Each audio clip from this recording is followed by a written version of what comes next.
Welcome to A Shaman's Dictionary. This is episode 3, about sacred space. Thanks for joining us. The next episode will be about the feminine.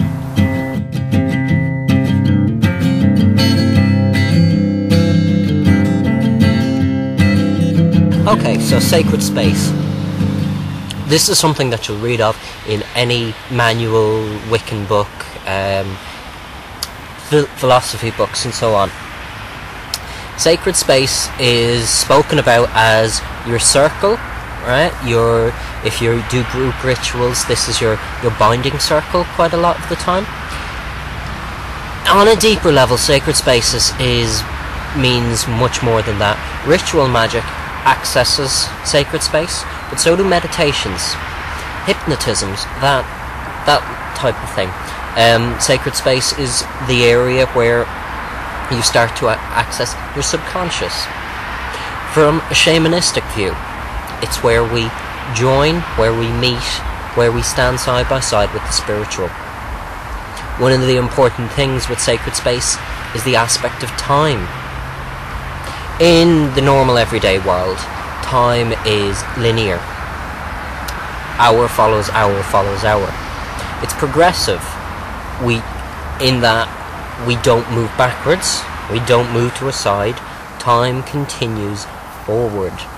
It's also calculable, i.e.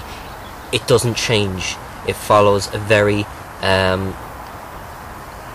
set shared distance, right? 1 minute is the same measured as the next minute. In sacred space, we talk about the eternal, the infinite. Timing is different in sacred space. You can find things in the past, in the present, in the future. What happens today, if I move into sacred space, I could be doing something earlier than something I did yesterday. Yes, that's very confusing. If you dream journey, for example, you can meet younger versions of yourself. How is that possible in the material world? It's not. Because sacred space in that eternal time, because you don't have linear time, that's why it is possible to meet younger selves, that's why it's possible to meet ancestors, that's why it's possible to see earlier events, to partake in them at times, in ways. That is why it's possible to foresee the futures. Quite a lot I find people complain that they have a meditation. It only lasts 6 minutes and they feel guilty because it should have lasted 32 minutes like this other person. But because sacred space moves differently, time moves differently, your 2-3 minutes, if you've properly accessed sacred space, it's going to move differently anyway, so it needn't necessarily follow. It is something to keep an eye out if you get more advanced, more developed, that if you have a very structured time plan in the material world, your meditation, which will only last for half an hour in the spirit world, might last 3 days in the material world, whereas on the other hand, the next day it might only last half a minute. That is a problem to overcome. Sacred space is also about quite often it's seen as a protective area. It's protective, you're safe inside that. So what's the thing? Whatever you bring in with you is your only danger.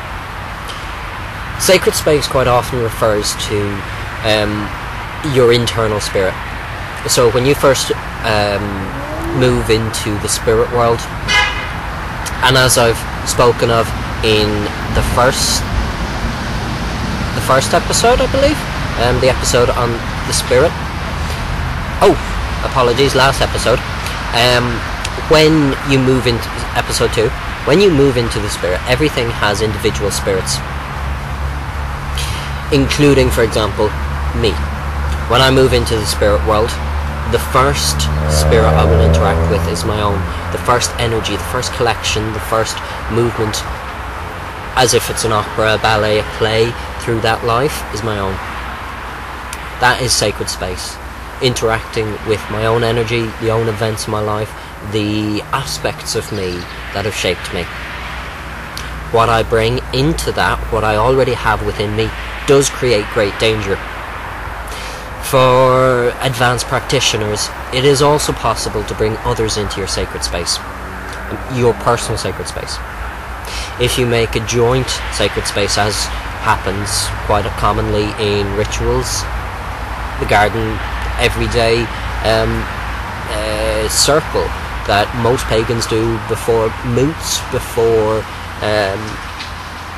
full moon rituals, the like, whatever, that is a sacred space of your combined energies.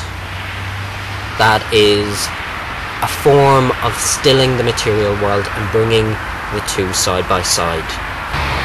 Okay, this is some of my views about sacred space and what sacred space is. First of all, as Caoimhin said, it can be the standard sacred circle that you see in all the Wiccan beginners handbooks, creating a space around you, sort of safe for ritual, for magic working, for just meditation. This is what I see as an outside space. It's outside of you, and it can be created around one person or around a group. For me, my sacred space, which is what I'm most likely to use most of the time, is personal sacred space. It's spiritual, it's within you. It can be your cave, your beach, a place sort of inside you that you go to meditate, to work. It's a meditation of itself in a way, and it's protected space from anyone, from everyone, except what you bring in, and that includes other members. The third one can be shrines, countryside areas, sacred to gods or spirits, or these can be personal homemade shrines. If you want, it can be monuments, your Stonehenge, special tree outside. Whether they're created by people or whether they're places that were already sacred and we adapted them, I don't know, that's chicken and egg really. Finally, sacred space protects you from outside interests, attention for spirits, the general view, things not invited into your ritual meditation. But it also keeps things in, energy, working, even just meditation. It's contained, so it's not flying loose everywhere. You can dispel it however you want. You're not going to have this sudden explosion of energy. And I guess you could say that sacred space, my sacred space, is halfway between here and the spirit world. It's a mixture of both. Sacred space is something very important for every practicing spiritualist to be aware of, and it's also important to think of when you go to do any of your magic, your meditation, to know what frame of mind, what state you're actually acting in, to know how that will relate to what you're doing, how that will interact with it. Anyway, enough from me. I hope you enjoyed this episode of A Shaman's Dictionary. I'm Caoimhin, that was Zoe. We make up Clan Raven Cub. You can find us online, clanravencub.wordpress.com. Please email us with any ideas, either that or leave comments here on YouTube. Our email is clanravencub@live.co.uk. The next show will be on feminine. I hope you enjoyed this and have a good journey. He